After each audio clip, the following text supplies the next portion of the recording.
Hello साथीहरु नमस्ते फेरि पनि स्वागत छ तपाईहरुलाई मेरो अर्को भिडियोमा र आज चाहिँ हामी हाम्रो डल्ले टिम चाहिँ इलाम जिल्लाको रोङ गाउँपालिका 6 फाकपोकटारमा आएको छौं र हामी फाकपोकटारमा किन आयौं भनेर चाहिँ भन्दाखेरि हामी चाहिँ यहाँको स्पेशल यो अलैँची खेती निरीक्षण पनि गर्ने र हामी अलैँचीको बिरुवा पनि केही लिने भनेर आएका छौं र तपाईहरुलाई चाहिँ आज हामी यो फाकपोकटारमा चाहिँ अलैँची सँगसँगै के खेती गरिन्छ त्यसको बारेमा विस्तृत जानकारी दिन गइरहेको छु र भिडियोलाई अन्तिमसम्म हेर्नु होला। Okay let's go.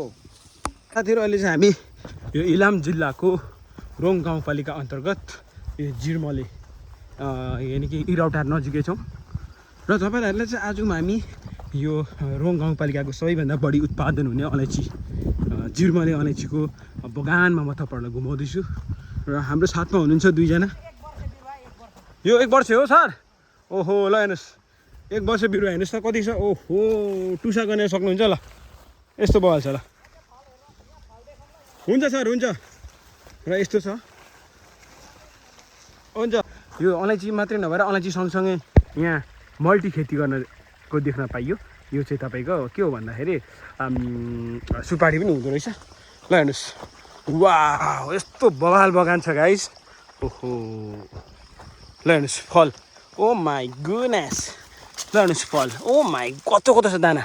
Wow look at हेर्नुस् त। ओहो निस्क्यो यार सरी एउटा ओहो अलिक पाकेको रहेन रहेछ पाक्न बाँकी रहेछ गाइस। पाक्न लाग्यो छ। ल हेर्नुस् यस्तो बवाल छ तपाईहरुलाई म घुमाउँदैछु। ओहो ल हेर्नुस् उहाँहरू धमाधम टिप्दै पो हुनुहुँदो रहेछ त यार। मलाई चाहिँ त पाकेको देखिएन तर टिप्दै हुनुहुँदो रहेछ। ल हेर्नुस् हामी हेर्नुस् त एउटै बारीमा के हुँदो रहेछ भन्दाखेरि।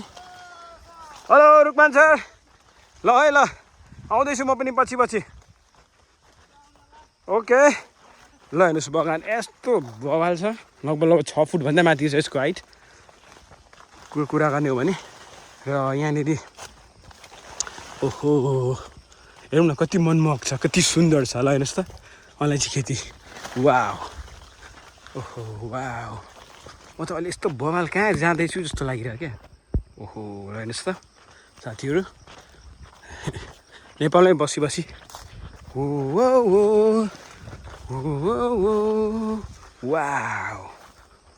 वाउ दिस ल हेर्नुहोस् अलैँची जिरमले बगान वाउ ल हेर्नुहोस् त।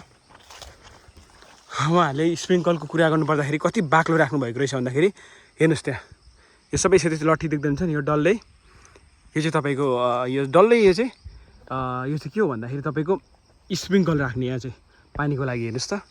ओहो कस्तो दामी क्या कति सुन्दर वाउ हेर्नुहोस्। मलाई अरूभन्दा अचम्म लागेको कुरा के भने नि साथीहरू यो जिरमले अलैँची बगानमा चाहिँ तपाईँहरूको जिरमले अलैँची सँगसँगै सुपारी पनि खेती गरेको पाइयो क्या। भनेपछि एउटामा आम्दानी नभए पनि अर्कोमा त फिक्स आम्दानी हुन्छ नि त। त्यसो गरेपछि किसान कहिले पनि घाटामा गएन है। हेर्नुहोस् ओहो कति सुन्दर छ वाउ डाँडा काँडा कस्तो दामी यहाँ फेरि यो सबै खेतमा लाउनु भएको रहेछ क्या। ल हेर्नुहोस् म तपाईँहरूलाई फेरि देखाउँदैछु यहाँ हेर्नुहोस् त है अलैँचीको बिरुवा पनि छ भने यता सुपारीको बिरुवा पनि छ। ल हेर्नुहोस् उहाँहरूको रोप्ने स्टाइल चाहिँ मलाई खतरा लाग्यो क्या। अलिकति हुन्छ नि ढालेर डाइरेक्ट सिधा नरोपेर ढालेर यस्तो खालके लगभग 45 डिग्रीमा चाहिँ रोप्नु पर्दो रहेछ 90मा चाहिँ होइन रहेछ है। ल ठिक छ अब हाम्रो सरहरू आउँदै हुनुहुन्छ। ल हेर्नुहोस् त यो भट्टी जस्तो छ। ल हाम्रो बिरुवा यति रहेछ रुकमान सर। ओहो ल ओके म बोक्छु ल ठिक छ। अनि यो चाहिँ सुपारी हुने ठाउँमा नि यस्तो हुँदो रहेछ। त्यही त भनेको त एउटै हेर्नु सुपारी पनि छ अलैँची पनि छ है। अचम्म लाग्यो मलाई यही चाहिँ अचम्म लाग्यो। त्यही त दुइटै खेती पनि एकैचोटि है। ओहो अब हाम्रोतिर चाहिँ तर हाम्रो पनि किवी गर्दा चाहिँ हुन्छ भन्छ नि त किवी सँगसँगै भन्छ। बगान त कस्तो फेरि जग्गा कति राम्रो रहेछ मिलेको हेर्नु न। त्यही त हेर्नु न टक्क डाँडा पानी चाहिँ तर दरै पेल्नु हुँदो रहेछ है होइन त। ल सरमा आइहालेँ। ओहो ल हेर्नुहोस् त यहाँनिर यति राम्रो छ यहाँको अलैँची खेती वाउ यस्तो राम्रो लाग्यो कति सुन्दर छ। ओहो ल हेर्नुहोस्, आई थिङ्क यता पनि डल्लै अलैँची खेती होला, के हो यो? होला यो। ल ल ल रुकमान सर ल भट्टी हेरौँ यहाँ एकचोटि। के हो बाँसले मात्रै सुक्छ कि क्या यता? मासु मात्रै नि तपाईँ। आगो पनि कति सानो। ओहो सिस्टमेटिक भट्टी ल हेर्नुहोस्। तर खतरा तातो हुँदैन नि त सर? यो हेर्नु त माटो नि त यो त। ल हेर्नुहोस् यहाँको भट्टी अचम्म छ होइन? हेर्दाखेरि यत्रो छ यहाँ त। हेर्नु न मान्छे कस्तो छ। ओहो ल है यस्तो बवाल ठाउँमा पुग्यो यार जिन्दगीमा पहली बार हाम्रो रुकमान सरले गर्दा। Thank you so much sir, यहाँसम्म ल्याइदिनु भयो अरे। यत्रो भट्टी छ नि, यो चाहिँ यत्रो भट्टीमा पनि यहाँनिर त 35 केजी चाहिँ मिनिममै हुन्छ अरे क्या। यतिमा अनि गहिरो छ कि हो? यहीँ छैन हेर्नु त यहीँ हेरौँ त ल। 35 केजी हेर्नु न, दाना सुब्बा नै भन्दा यत्रो यत्रो हुने। त्यो त कत्रो कत्रो दाना हेर्नु नि त। अचम्म लाग्यो। ल हेर्नुहोस् यस्तो आकर्षक रहेछ, कस्तो सिस्टमले बनाएको क्या। पक्ने एकछिन ल हेर्नुहोस् सर कालो सुन कत्रा तरिकाले। बुबु करोडको बगान हान्ने भने यस्तो भयो त ताप्लेजुङबाट आएर। बाजे यो ठाउँको नाम भनिदिनु त मजाले मलाई, यो ठाउँको नाम भनिदिनुहोस्। फाकफोकटार। हजुर फाकफोकटार रोङ छ। रोङ छ पर है? रोङ छ फाकफोकटार। ए यहाँ पारिपट्टि छ नि यो, अनि 5 हो। रोङ 5 अनि हामी जाने बाटो चाहिँ कहाँ हो त यो? अब तपाईँको जानु पर्छ माथि। यता माथि हजुर यो डाँडा माथि जानु पर्यो पहिरोतिर? हजुर। त्यहाँबाट हामी कहाँ निस्किन्छौँ त माथि? ए परतिर मुर्ति निस्किएर तपाईँको मजाले जानु। कहाँ निस्किन्छ भन्नुभयो? पर मुर्ति नि मुर्चुङ्गी भनेको चाहिँ मजा निस्किन्छ। पर बाटो निस्किरहेको छ होइन? पर पिच रोडमा चाहिँ कहाँ निस्किन्छ त? पिच रोड हजुर पिच चाहिँ कहाँ निस्किन्छ त? पिच पर कन्याम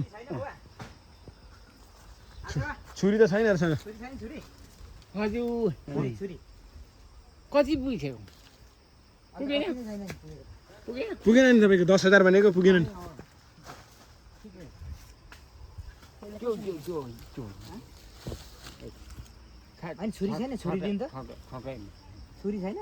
छोरी छैन। ल ए त्यसरी जोनाथन भाइ भाइ छुरी मलाई तल हाम्रो गाडी चाहिँ लोड भएर आउँदैछ, आधी गाडी लोड भइसकेको छ भने अब डल्लै छ अलिकति। ल हेर्नु हेलो हो दे यता लाउ न। ओ उ त्यहाँबाट यता लाउ न, उ माथिदेखि यता। हजुर घर पुग्नु छ नि। पुगिँदैन नि हामी त भोलि बेलुका पनि पुग्दैन। काल पऱ्यो भने त तपाईँको पर्सि बिहान मात्रै हुन्छ। ताप्लेजुङको उता अन्त कुनामा पर्छ। तपाईँको हप्ता दिन लाग्छ हो हो तर सर्लको हुन्छ है। त्यही त हेरौँ। त्यही त यो सबै डल्लै बेच्न आँट्नु भएको? यो डल्लै यो सबै 60 पर्छ। ए ओहो हेर्नु न बियो कसैको ककुरामा। बिरुवा त राम्रो रहेछ हौ यो चाहिँ। बिरुवा निकाल्नुहोस् त तपाईँ।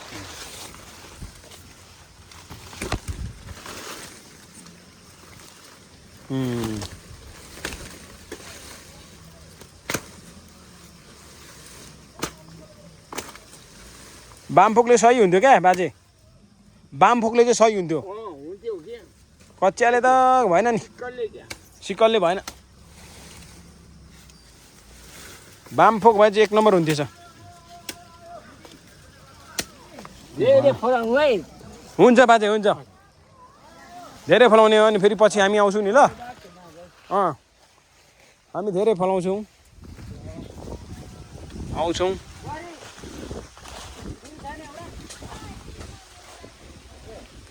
वाह कस्तो दामी यार।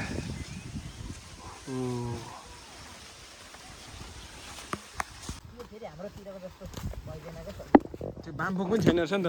ए खुबीको छ नि मासु त। हजुर कतै ल हेर्नुहोस् मैले हाम्रो बस्तीको एकदम जुजारु युवा हेर्नु न मिस्टर रुकमान गुरुङज्यूले चाहिँ अहिले इलामको यो के भन्छ के अरे कस्तो ठाउँको नाम आएन यार फाकफोक जिरमले ठाउँमा आएर टट्ट उहाँले चाहिँ आफै बिरुवा निकालेर एकदम फ्रेस चाहिँ लाँदै हुनुहुन्छ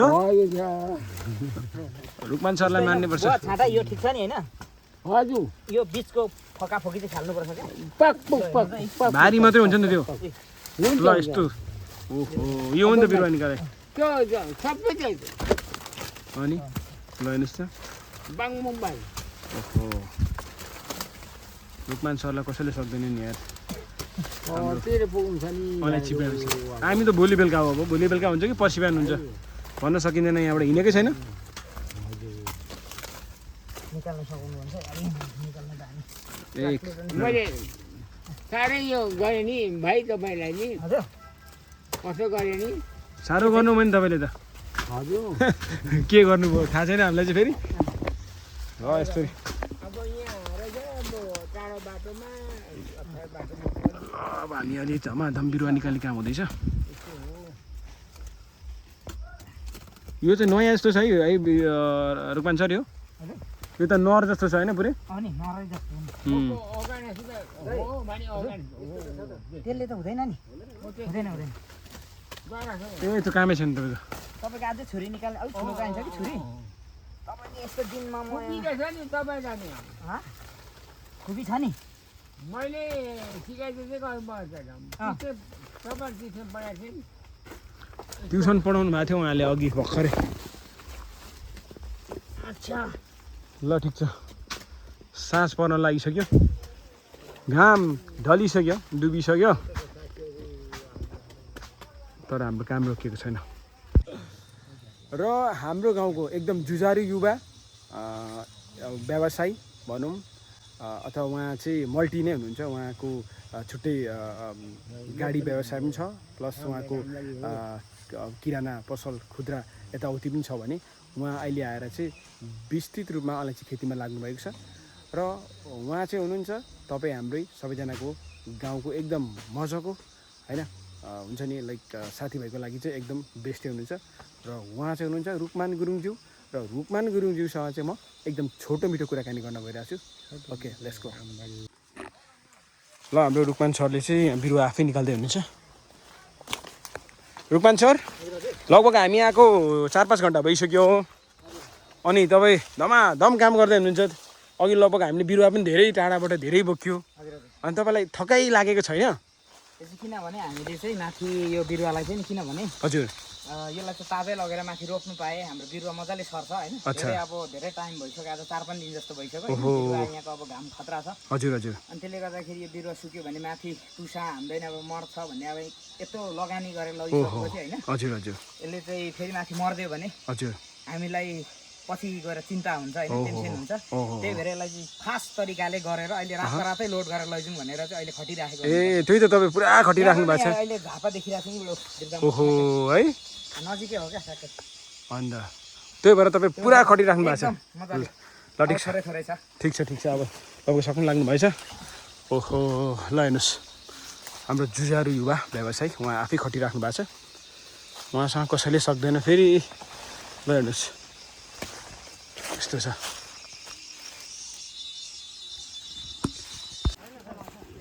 यहाँ उहाँहरूले चाहिँ काउन्ट गर्दै हुन्छ यसरी गनेर लानुपर्ने हुन्छ यहाँ चाहिँ गर्ने काम भइरहेको छ 50 पिसको एउटा बिटा बनाएर चट्ट लग्नुपर्ने हुन्छ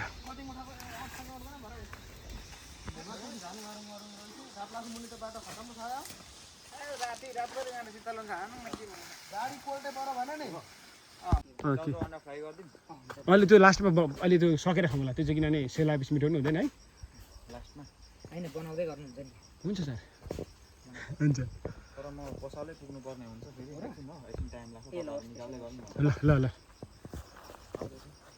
के त यहाँ आउँदैछ हामी चाहिँ यसलाई उत्तल लगेर गर्नु कि किन होइन गन्न चाहिँ होइन कि त यो निकाल्न सकाइदिनु न मामाहरू दुईजनाले गर्न त म अहिले आएर गर्नु ए मतलब काट्नु मतलब यता यता निकालिदिनु पर्ने साथीहरू